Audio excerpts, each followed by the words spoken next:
Bonjour, vous êtes sur idnews.info et c'est parti pour votre revue de presse. Les victoires du camp présidentiel aux dernières élections locales, en dépit de quelques revers notoires, notamment à Dakar, et les perspectives qui se dessinent sont à la une des quotidiens qui nous sont parvenus aujourd'hui.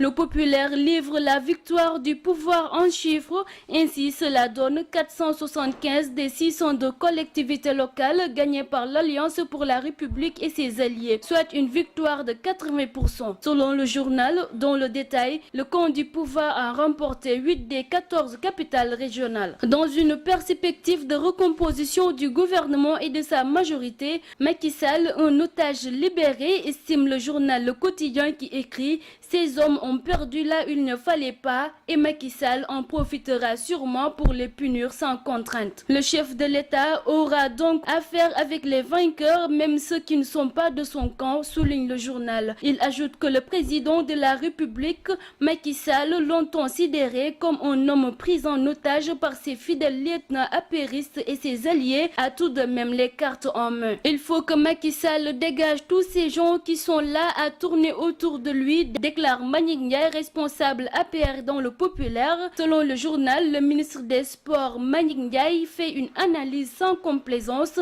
des résultats des élections locales marquées par la débâcle des ténors du pouvoir. L'Observateur se saisit du grand malaise au sein de la police où la directrice générale Anne Sémou Faye est accusée en gestion clanique tandis que de hauts gradés dénoncent leur mise en quarantaine. Procès après, le turban de après cache toujours des secrets, nous confie le journal Le Quotidien. Un an après l'incarcération de l'ex-président tchadien, on peut dire que le bilan est mitigé. Malgré ces actes importants qui ont été posés dans le cadre de cette procédure, beaucoup de choses restent à faire, notamment le transfèrement des co-détenus de après et des documents de la DDS. Des manquements qui peuvent être prolongés une deuxième fois la durée de la phase d'instruction. Ramadan quand chaleur, soif et faim tenaillent les jeûneurs, titre Le Populaire.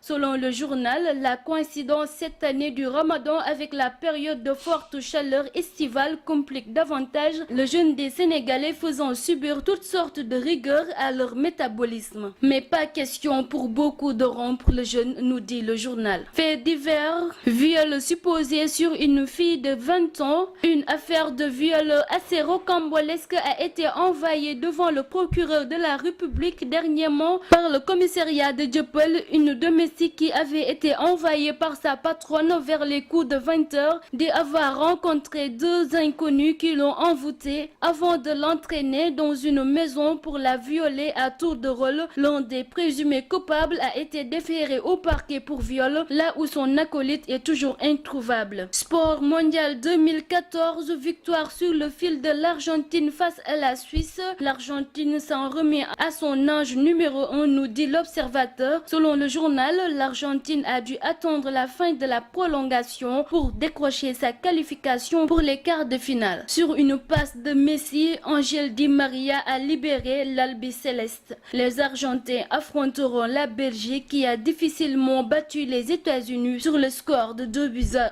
après prolongation. Fini pour votre revue de presse d'aujourd'hui sur idnews.info. Merci, à très bientôt.